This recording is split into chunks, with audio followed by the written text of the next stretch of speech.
अस्सलाम वालेकुम गाइस। आज की वीडियो हम बात करेंगे डेवलपमेंट मेथडोलॉजीज़ के बारे में।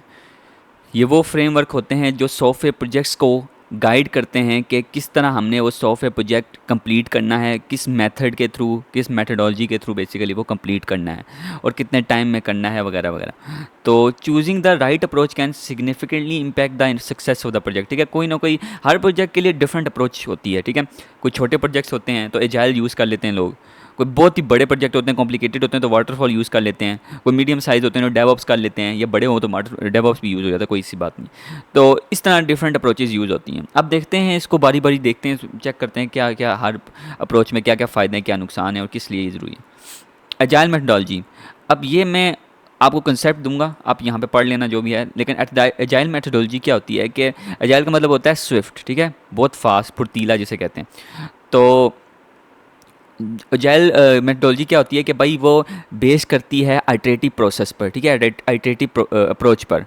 आइटरेटिव अप्रोच होती है रिपीटेशन या स्प्रिंट बेस्ड अप्रोच जिसे कहते हैं हम। ये क्या होता है कि इसमें 1 से 4 वीक के दरमियान की स्प्रिंट्स होती हैं जिसमें हमने डिफरेंट टास्क कंप्लीट करने होते हैं। अगर इस टास्क के दरमियान कोई भी यूज़र फीडबैक के मुताबिक, कस्टमर चेंज के मुताबिक, या इस स्प्रिंट के बाद नॉर्मली कोई आ जाए यूज़र का फीडबैक कि भाई मैंने ये चेंज करवाना है इस वेबसाइट में, तो वो टास्क अगर वो हम कंप्लीट कर रहे हैं अगला या हो चुका है, तो उसके बाद हमने कोई यूज़र की फ़ीडबैक ले ली है तो उसके मुताबिक फिर हमें वो चेंज इसमें ऐड करना पड़ेगा। या कोई चेंज अगर वो नहीं चाहता तो वो जो पुराना टास्क किए हैं 20 या 4-5 हमने टास्क किए हैं वो डिलीट करने पड़ेंगे जो जो पसंद नहीं है उसे। ठीक है, तो वो क्या होता है, एजाइल मेथडोलॉजी बेस करती है कस्टमर की कोलैबोरेशन पर। ठीक है, कस्टमर अपनी मर्ज़ी से जिस तरह उसके अंदर चेंज करवाना चाहे तो वो करवा सकता है, और वो बेसिकली ये आइटरेटिव प्रोसेस होती है, ये बेस्ड ऑन चेंज प्रोसेस होता है। ठीक है, चेंज को अडाप्ट करना बेसिकली एजाइल मेथडोलॉजी का हिस्सा है।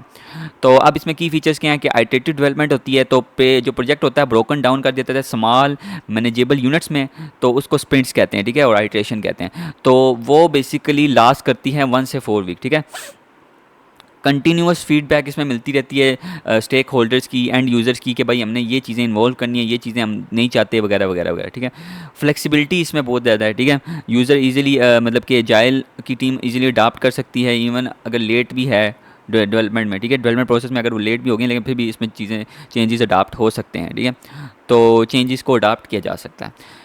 रोल क्या है इसका वेब टेक्नोलॉजीज़ में?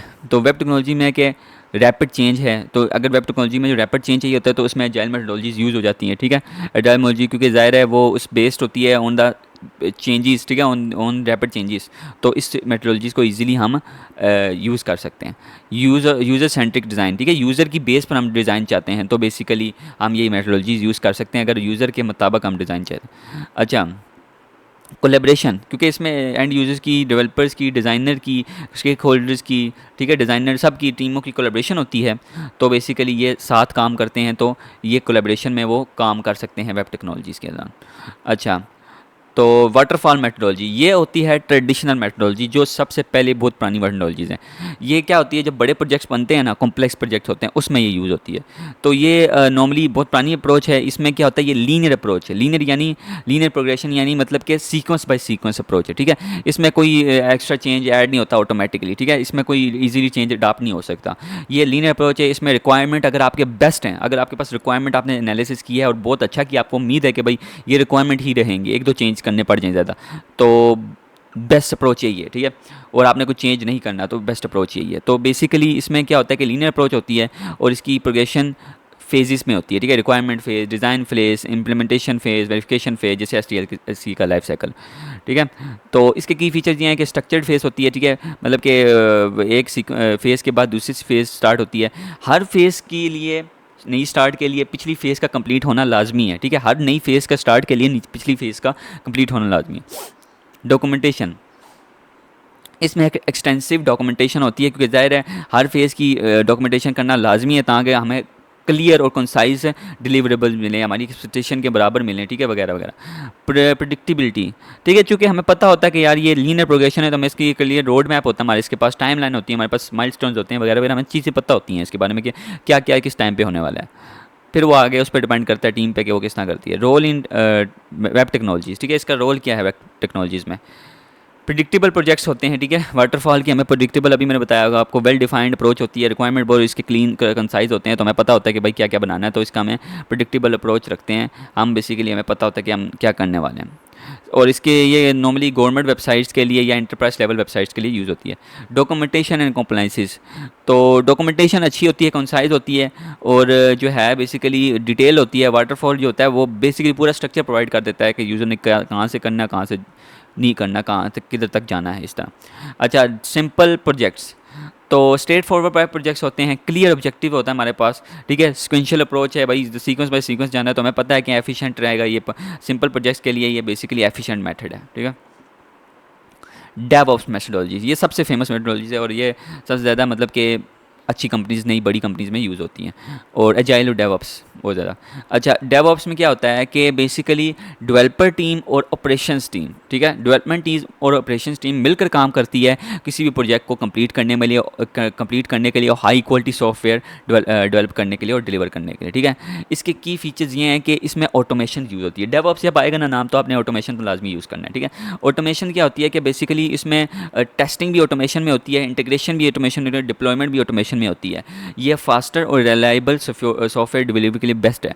ऑटोमेशन से ह्यूमन की इन्वॉल्वमेंट कम हो जाती है, तो ये बेस्ट ये है कि भाई ये ऑटोमेशन के थ्रू काम हो जाता है। कोलैबोरेशन, ठीक है, दोनों टीम कोलैबोरेशन करती है, डेवलपमेंट टीम और ऑपरेशन टीम, और बेसिकली एक कल्चर को प्रमोट करती है, वो जो बेसिकली एक दूसरे की हेल्प करते हैं वगैरह वगैरह। Continuous integration and continuous development, ये प्रोसेस होता है कि CI/CD, जिसमें कंटिन्यूस, ये मेरी एक लेक्चर भी आप पीछे देख सकते हैं, तो इसमें यह है कि कंटिन्यूस इंटीग्रेशन होती है। ऑन द स्पॉट आप अगर कुछ चेंज करते हैं तो वो इंटीग्रेट हो जाता है चेंज, और वो टेस्ट होकर डिप्लॉय हो जाता है। अगर वो टेस्ट में फेल कर जाता है, एक सिंगल टेस्ट भी फेल हो जाता है, वो डिप्लॉय नहीं होगा, वो वापस आपको टेस्ट करना पड़ेगा, सॉरी चेक करना पड़ेगा। तो बेसिकली फिर इस तरह वो कंटिन्यूस CI/CD होती है। तो आपका जो पेज है वो कंटिन्यूसली चेंजेस को अडॉप्ट करता रहता है वगैरह वगैरह, ठीक है। तो ये आप कर सकते हैं। अच्छा, रोल इन वेब टेक्नोलॉजीज़ में क्या फ्रीक्वेंट अपडेट्स हैं, ठीक है, ज़ाहिर है जल्दी मतलब चेंजेस आ जाते हैं, तो इसमें अपडेट्स मिलती रहती हैं, न्यू फीचर्स ऐड होते रहते हैं, तो ये रैपिड होता है, रिलायबल होता है, तेज़ होता है। स्केलेबिलिटी बहुत अच्छी होती है डेवऑप्स की, ठीक है। सपोर्ट करते हैं स्केलेबल वेब इंफ्रास्ट्रक्चर को, ठीक है, crucial for handling growing user base और ट्रैफिक स्पाइक, ठीक है। जितना ज़्यादा ट्रैफिक स्पाइक होगा उसको हैंडल करने में ईजिली ये हैंडल कर लेता है, तो ये स्केलेबिलिटी के लिए बहुत अच्छा है। ऑपरेशनल इफिशेंसी, ऑटोमेशन चूँकि डेवऑप्स में यूज़ होती है, तो ह्यूमन का इन्वॉल्वमेंट कम हो जाता है, जिससे ह्यूमन एरर नहीं होते। जो रिपेटिटिव टास्क होते हैं वो ऑटोमेशन के थ्रू हो जाते हैं, तो बेसिकली इससे एफिशिएंसी इन्हांस होती है, कम टाइम लगता है, ठीक है, और सारा का सारा काम थोड़ा जल्दी निपट जाता है। ये होता है इसका ऑपरेशनल एफिशिएंसी में काम आता है। चूजिंग द राइट अप्रोच, अब कौन सी अप्रोच बेस्ट है। अच्छा, चूजिंग, हमें पता होना चाहिए कि हमें किस टाइप का प्रोजेक्ट बनाना है, किस लेवल का प्रोजेक्ट बनाना है, कौन सी टीम हमारे साथ काम करेगी, ठीक है। मैं ज़रा ये पीछे चेक कर लूँ, कुछ चीज़ें मेरे रह तो नहीं गई। हाँ, तो कौन सी चीज़ टीम साथ काम करेगी, तो ये हमें चेक करना पड़ता है। अब देखते हैं प्रोजेक्ट रिक्वायरमेंट, अगर तो हमारे पास वेल डिफाइंड रिक्वायरमेंट है, कोई चेंज इसमें अडॉप्ट नहीं होना, तो वाटरफॉल बेस्ट है। अगर हमारे पास वो रिक्वायरमेंट है जिसमें आपको लगता है कि वो थोड़ा सा इसमें चेंज होगा या चेंज होगा ही होगा, तो वो अजाइल बेस्ट है। टीम स्ट्रक्चर और स्किल्स, टीम स्ट्रक्चर में हम देखें कि अगर बहुत ही छोटी टीम है, बहुत ही छोटी मतलब कि इतना ज़्यादा बड़ी डेवलपमेंट कंपनी नहीं है, ये छोटी ये टीम है वगैरह वगैरह, तो उसमें हम एजाइल अप्रोच को यूज़ कर सकते हैं। अगर हमारी जो टीम है वो काफ़ी स्किलफुल है, काफ़ी हाई क्वालिटी इंजीनियर्स हैं, तो डेवऑप्स को यूज़ किया जा सकता है, ठीक है।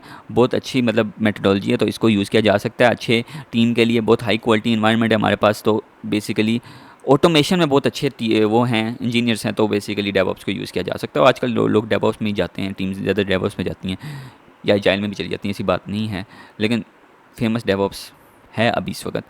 और इंजीनियर्स की बहुत रिक्वायरमेंट है, मैं इंटरनेट पे लिंक्डइन में देखता हूँ काफ़ी ज़्यादा इंजीनियर्स की रिक्वायरमेंट है। अच्छा, प्रोजेक्ट कॉम्प्लेक्सिटी एंड साइज़, जितना बड़ा प्रोजेक्ट होगा, जितना स्ट्रॉन्ग प्रोजेक्ट होगा, तो हम वाटरफॉल हमें फ़ायदा दे सकता है, क्योंकि इसकी स्ट्रक्चर अप्रोच होती है, उसमें पता होता है कि भाई ये चीज़ें बनानी है, और ये बड़े प्रोजेक्ट के लिए बेहतरीन होता है।